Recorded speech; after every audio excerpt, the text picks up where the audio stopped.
I'd like to then hand over now to our first speaker of the day, which is Malcolm Myers. Malcolm is the CEO and founder of European Internet Ventures. Malcolm has done, I have lost track of how many presentations, but I love to get him to kick off because he's the conference, because he always has incredibly interesting insights.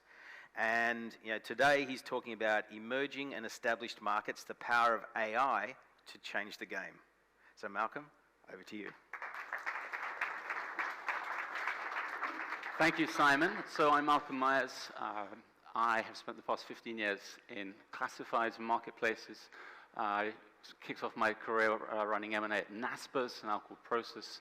I've been advisor to Scout 24 Group for many years before they went public.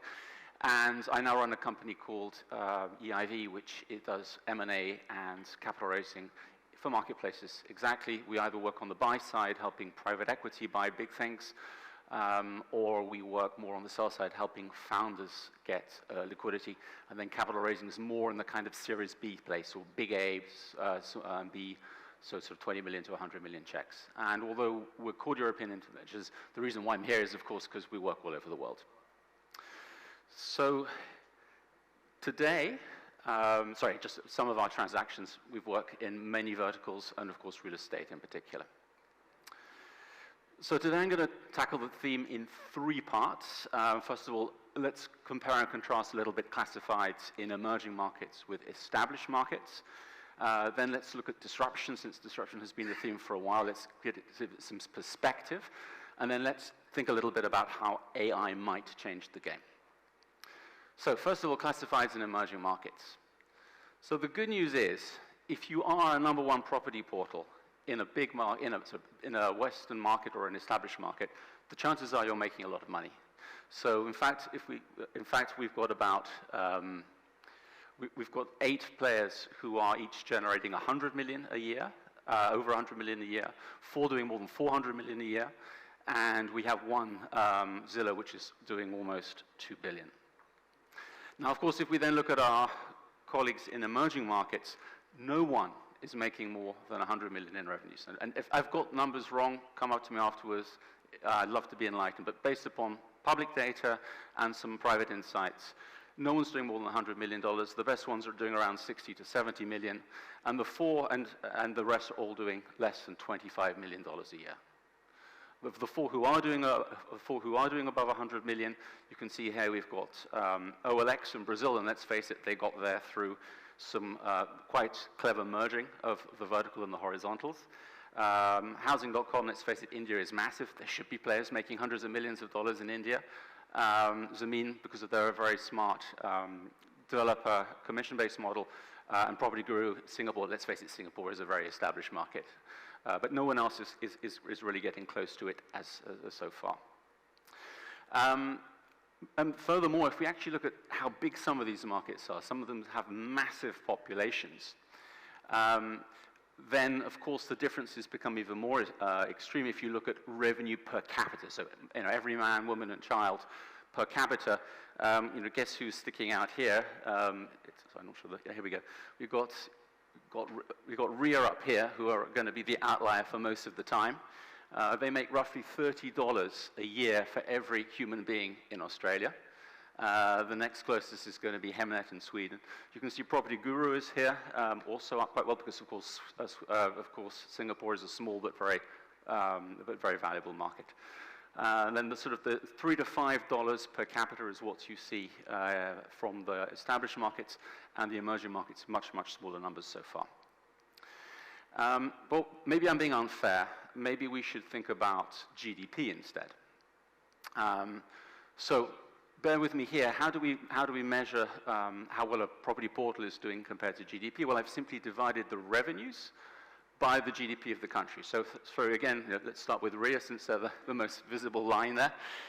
You take RIA's last year's revenues, okay, it's based on 23 data, and divide it by the GDP of Australia. So big revenues, a relatively big GDP, it's coming up with $450,000. So RIA generates in revenues $450,000 US for every $1 billion of GDP in Australia.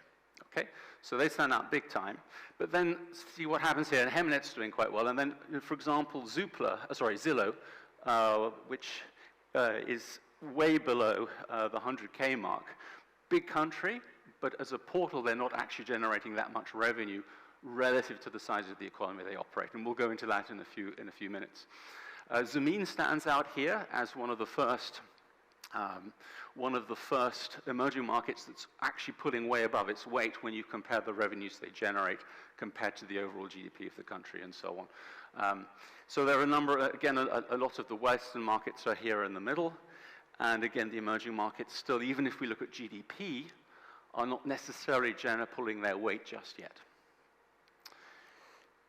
Now, two countries which really stand out to me are Thailand and India, because they're both quite attractive economies, but none yet has a player that's really generating that volume of revenues. And one reason for that is obviously the level of competition if you don't have a clear lead. So let's take a look a little bit at leadership. Now, this may look, this is a way of comparing on the x-axis we have again revenue, the portal revenue divided by the GDP again, so you can recognize arrears again out here. And then on the vertical axis we have traffic relative market share. What's that? It's simply, we take the traffic of the number one portal and we divide it by the traffic of the number two portal. Obviously we're using similar web data because that's the most easy stuff to use. So again, RIA is able to get close to $500,000 per capita, sorry, $500,000 per every $1 billion of GDP, with a 3x traffic market share. So they get roughly 3 times as much traffic as Domain, according to similar web, right? And then the other outlier up here is Hemnet, who interestingly have a close to 20x relative market share. But they're, sorry, I'm just going to get another pointer, great. Hemnet's up here. So you could argue that relative to their traffic market share, they've still got some way to go in terms of GDP extraction. Then let's move to, let's try and make sense of the rest of them. In a second. Here we go. So I think there are 4 main categories. It's the same chart again, 4 main categories. There's the well-monetizing established markets, people like Scout24, Property Guru, Singapore, Idealista in Spain, Rightmove, where they've got high traffic, where their revenues are high relative to their traffic relative market share, because they're in the batch here of portals monetizing above their peers, given their traffic relative market share. Above them, we have what I call the well-positioned Central and Eastern European countries, people like Otto-Dom in Poland. They've been around for 15 to 20 years. They knew very early on the value of what they were building, and so they're now generating a decent amount of revenues, again, with high relative market share. The third one is, this is the difficult bit. This is the competitive established players, people like Sulorget, in France, who have to compete with a hugely and very strong generalist called Le Bon Coin. And of course, our friends in America, Zillow, are also here as another example, and I think that's Immobiliare in Italy. So it also has a very strong competitive position, a tough competitive environment. And then the other area to look at is here, under monetized emerging markets, where we have a lot of players who are beginning to get there, but aren't there yet in terms of monetization. But you can see some already have very good relative market share. They should be able to monetize, but they're not quite there yet. So there's just a few thoughts on that. And of course, even when we look at, I think there's still much more headroom to go. So even if we look at the well-monetizing players, you still have, in terms of the commission pool of agents, which is usually what you're feeding off, there's still plenty of headroom. And even in Germany here, 6%, UK 5%, that's the percentage of commission pool which the number one portal is currently getting. And there's no reason why it can't go to 10 or even 15%. A few thoughts about emerging versus established versus emerging. I think, existing home stock, there's fewer homes sold on the open markets in emerging markets. Many of homes are not valuable enough to be traded, or they're traded very informally. You've got middle-class expansion drivers. The average selling points in the markets tend to be lower, even if what you see on the emerging market portals are very expensive luxury condos. That's not really representing the market.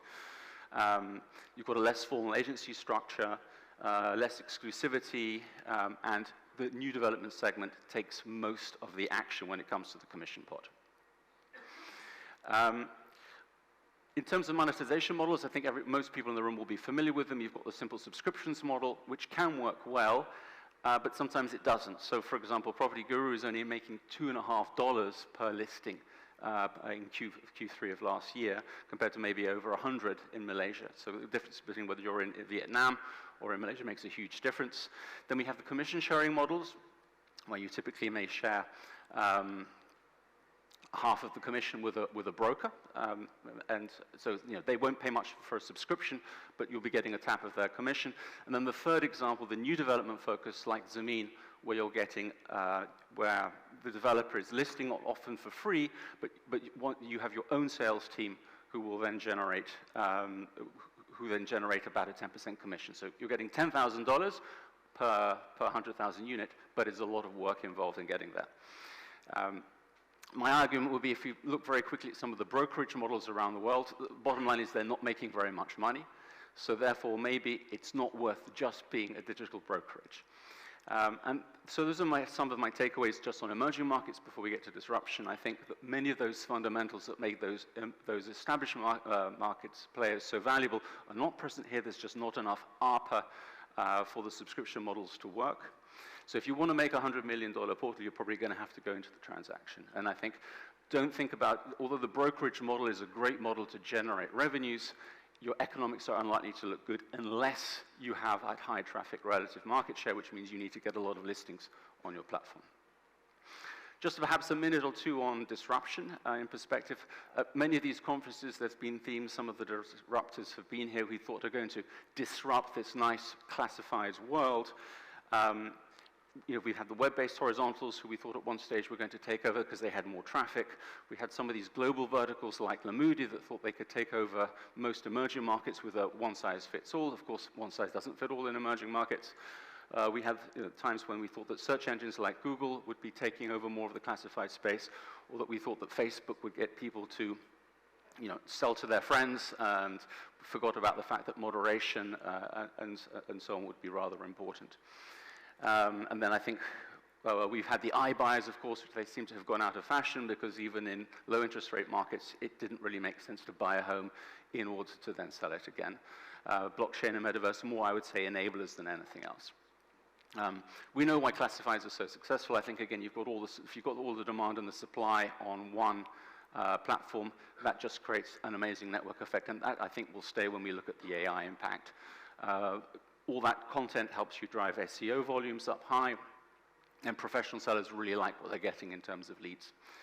And if you want to build your brand as a portal, on a portal, most of the best ones give you that scope to spend more money, to be more prominent in the search results. So it's a very good model. It's also deep into the workflow, which we shouldn't forget. A lot of portals are providing great CRM and workflow tools as well. Overall, this creates a lot of stability and resilience. But it's not all hunky-dory, right? My favorite slide of all time, traditional classifieds does live off an outdated consumer experience. It's very much about online search and discovery, and then going offline to talk to a broker. Very different from buying a smartphone on Amazon, of course. So let's look at some possible impacts of AI. My favorite AI quote is that, let's try again.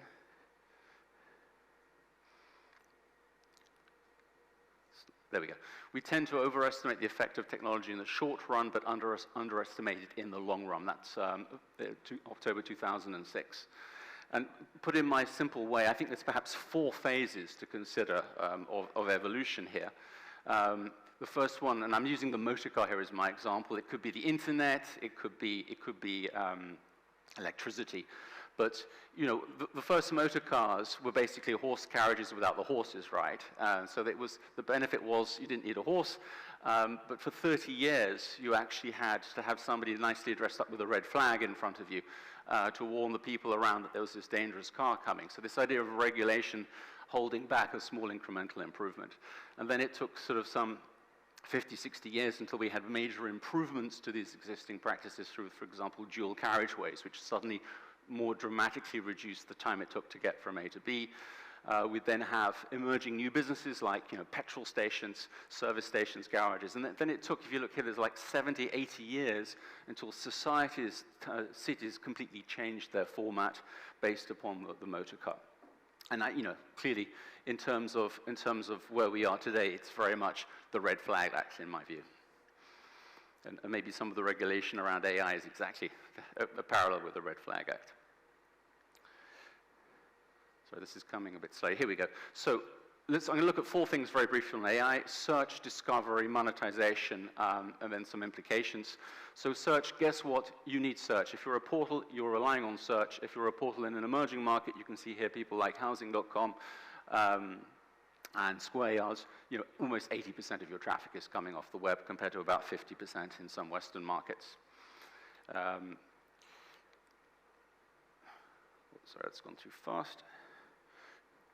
So in terms of the search experience, first of all, I think Classified players are already implementing AI to enhance the search experience. This is an example from Scout, where I don't know if you can see, but I actually wrote in free text, I want to buy a 2-bedroom flat in the center of Berlin with a terrace. And yes, it sort of pre-populates the search fields here with my district and my budget and so on. So that's a nice start, and I think clearly we can do much, much more than this. This, again, is the very, very first of the very first steps. But it doesn't always work. So, for example, my terrace didn't come up on this search. And then when I started saying I want a terrace and near a park, the search engine got completely lost. So these multivariant searches that we all dream of doing, they're not quite there yet. But I think when we get there, they will have an impact on portals, which will be quite profound. And this is an example behind from Square Yards, where I said I was looking for $250,000 to spend $240,000 on a 2-bedroom apartment, and the chatbot assumed I was looking for someone to rent.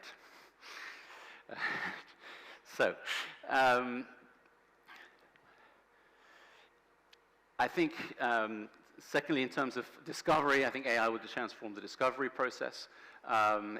Today, this is, by the way, an example of a really good one, Idealista in Spain, but it's still scrolling through content. Premium placing trumps natural, right? That's the whole point of premium. Premium means a listing which wouldn't come up organically is put on top of the ones which would and should. And that will generally lead, it'll be harder and harder as our searches become more complex. We will get more and more frustrated with being shown less relevant ads. So I think that will have to change, and of course, monetization today is about selling more of these premium ads. Sorry, this is clinked a bit too far forward. So, in terms of discovery, I think some of the very first AI enhancements are starting to replace filter-based discovery, so you don't have to go through all those little filter boxes. This is an example from Property Guru. I still think it's very clunky, if I may say so. But my point is things are beginning to change and change quite quickly. I think the future of discovery is immersive. I think we all want to wear our Apple Vision Pros and look around and see what's available for sale and the prices and so on. I think it's going to be more guided, an intelligent agent, as in a virtual agent advising us where to go, what to look at. And of course, we're looking for authentication, right? We want to know that what we're looking at isn't a bunch of fake ads, which has very much been the case in the past.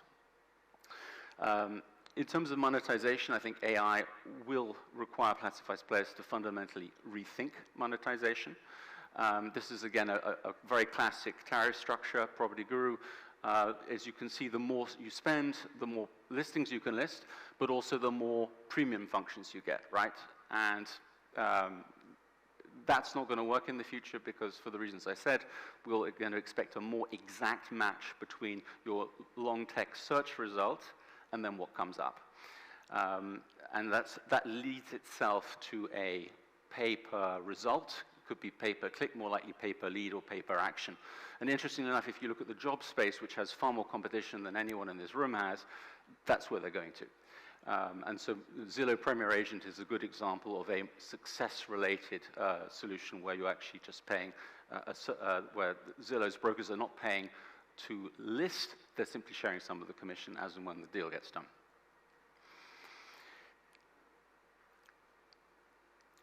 So the innovations which we're going to get through AI are not just going to affect portals, they're also going to affect your #1 client's agents or agencies. This is a little bit of a value chain of an agency, of a brokerage, and there are many different AI applications which are going to start to make them do their work much better.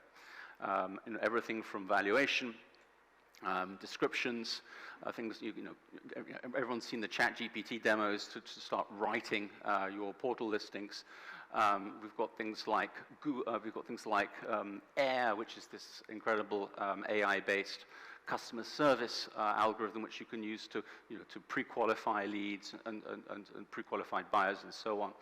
And then in terms of the more process-related part of negotiation and closing, again, there are legal apps like Howler and so on, which can be very valuable. So don't underestimate the fact that you're going to have brokers that are becoming much more independent and may actually need you a little bit less, depending upon how smart they are in some of the technology they apply.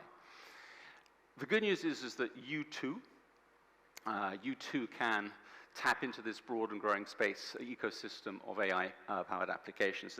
There's a long list here of logos, but the key point is that as a portal, you can bring AI to what you're doing much faster if you're using APIs for things like SEO optimization or image-based search.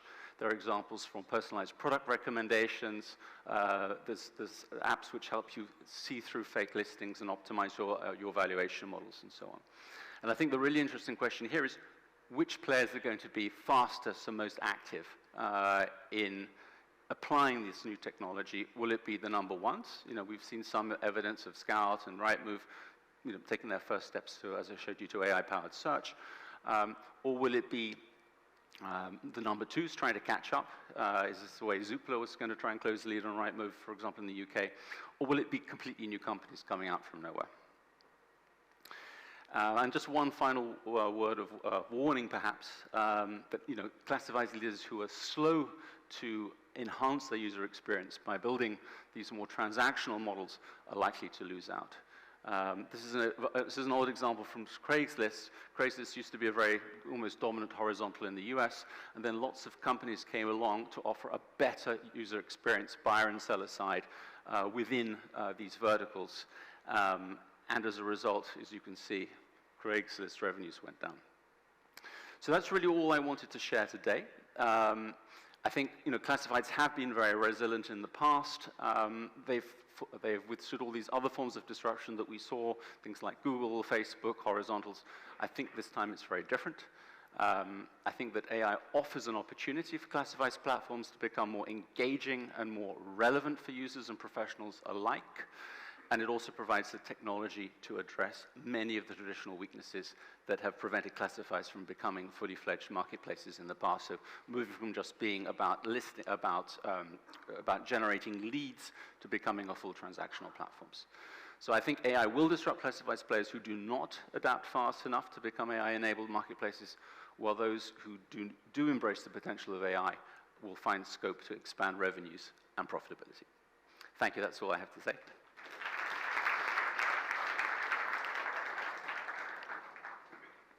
Thank you once again. I mean, I love how over the years the theme and the underlying context of these sort of presentations have changed. Let's step back in time. Yes. If we go back, when did you start presenting? Maybe 8 years ago? Before COVID, I think, yeah, 18, 19. Right. So, okay. So what were the main issues and topics that we were talking about then? Getting closer to transaction. Getting closer to transaction, right? How do you think, looking at that context, but now, 7 or 8 years later, the world has moved on? Has it adopted transactions, or has that become an emerging market type play?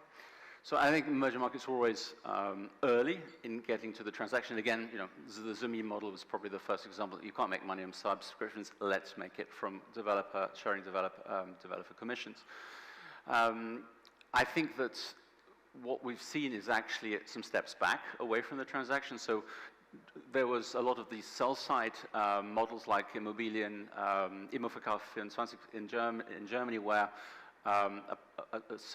seller lead-based businesses which were charging, doing commission sharing with brokers when they eventually sold the lead that they'd got. The problem, of course, with the transaction-based models is they're much more costly to follow up on and to follow all the way through. And so I think that's providing some friction. But I still think we're going to get there. I think we're going to probably use more of this tech to follow through and make those transactions more smooth and efficient. Okay, got some questions I'd love your views on. CoStar believes it can disrupt markets, taking number 2 or number 3 players and making them leaders. Is this really possible? They haven't yet. You know, it was fun seeing CoStar in Madrid. I think, was it the day after or the week after they bought, or they announced they bought on the market. Look, I think CoStar has, it's great to have a new player out there because they put a lot of the existing players on their toes. If you look at the quality of information on, for example, homes.com on a listing, the incredible detailed, you know, price history, neighborhood information, I think it's a template for everyone to look at. That's brilliant. The fact is that plus advertising is not enough to dent the traffic market share of Zillow, right? So I don't think Rightmove should worry until Zillow is worrying, because clearly CoStar has been working on the US much longer, and in the US you have MLS, which means there's no specific advantage to an incumbent in terms of having access to all the listings, whereas obviously in Europe you have to fight to get your listings. Okay. If we look, now, the beauty about being a 20-year-old industry now is we've got a lot of data. Looking back, how we thought things would change over time and so on. How many market leaders have you seen lose the leadership position? Well, the best example is Italy. Okay, we'd have to talk about Casa. where it's happened twice. Yes. So you could argue, some people would argue that after Immobiliare overtook Casa, now Idealista, on some measures, including simply reach, has now overtaken Immobiliare. But I mean, we all talk. I think the winner takes most saying is a little bit deceptive, and hopefully I showed you with that traffic relative market share that yes, it will take most if it's got 3x, 4x, 5x relative market share on the number 2. If it, you know, some of the markets which weren't monetizing very well on that slide, it's where the difference between the leader and the number 2 is, you know, a couple of points, right, in relative market share, and then you're not really, it's not really leadership in the way you want it to be. Right, so what's interesting is we go back 20 years, we look at today, the world has, while there's been a lot of noise, there's not been a lot of change in that whole process. I think there's, I think if, you know, if we compare the kinds of websites we were using 10 or 20 years ago with what's today, I think we have at last found, you know, more intuitive search. I think listings moderation would be one example where I think there have been huge advances. And again, a lot of the AI, or then it's more ML, has really helped to get rid of a lot of the illegit listings and all. So I think my bottom line is I think we have seen change, but, you know, compared to, you know, mobile phone, you know, the mobile phone you would have had 20 years ago and the mobile phone you have today, we haven't had that degree of change, so right? It's just incrementally getting better. It's been incremental. It's been and if you look at the major market leaders, a lot of the value has been extracted by price increase. Yes. Okay. But that's going to run out eventually, surely. You can't keep putting the prices up. So I think this is another bone of contention. I don't think it's not like there's a sound barrier which you can't cross in terms of monetization.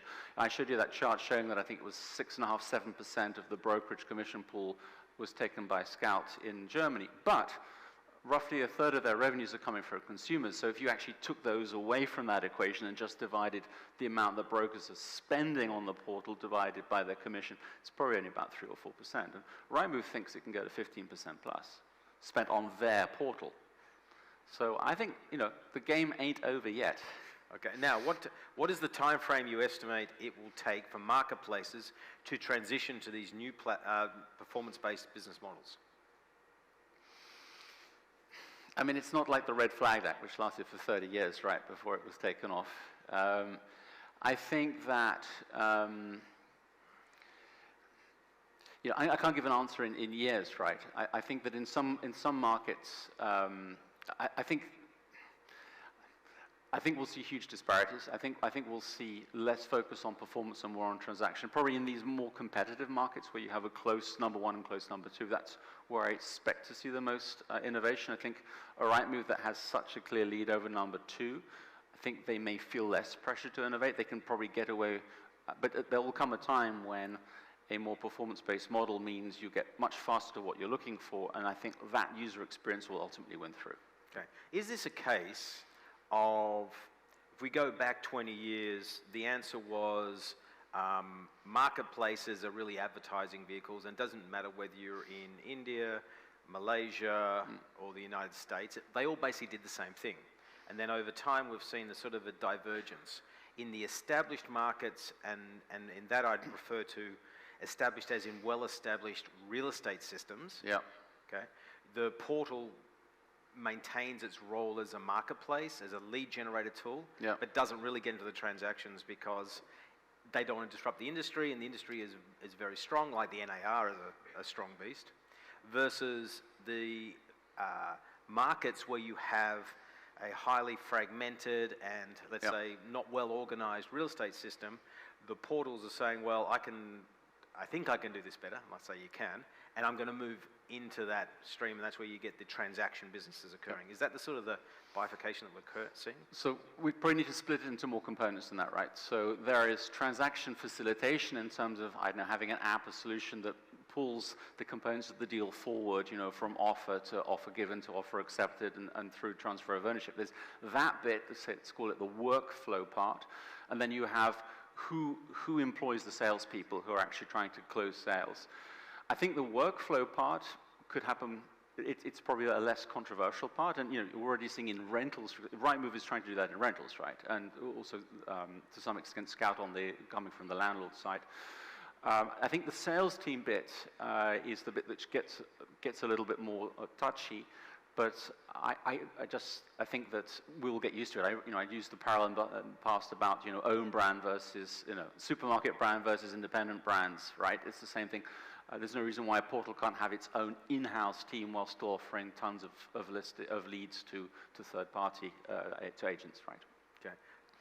Two last quick questions. Which portal, in your opinion, is the best in class of today in terms of the adoption of AI? I think we should ask that question at the end of the conference. I think the answer is everybody's going through teething issues at the moment. There's no one portal I'm going to say, hey, copy them, they're doing everything brilliantly.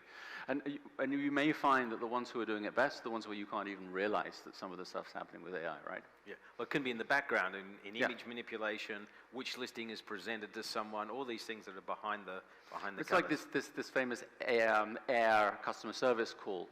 The human being who was calling the AI bot didn't have a clue they were dealing with a bot. Okay, last question, which I think is really related to this one, because it's the dilemma, right? AI-powered search leads to more customized, tailored results to exactly what you're looking for. Slight problem, it disrupts these incredibly well-established existing financial models. As I said, I think they will adapt slowly, right? Yeah, Yep. because But is this like newspapers holding back the tide for as long as possible? look, the jobs industry has more or less turned around 180 degrees in 3 years, going from subscriptions-based, right, just as we have in the real estate business, to pay-per-click, and now it's paper sign-up, paper-filled-out application.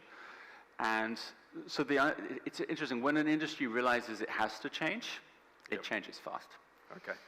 Malcolm, thank you very much. I love it. Great to Thank hear you. your views on what's progressing.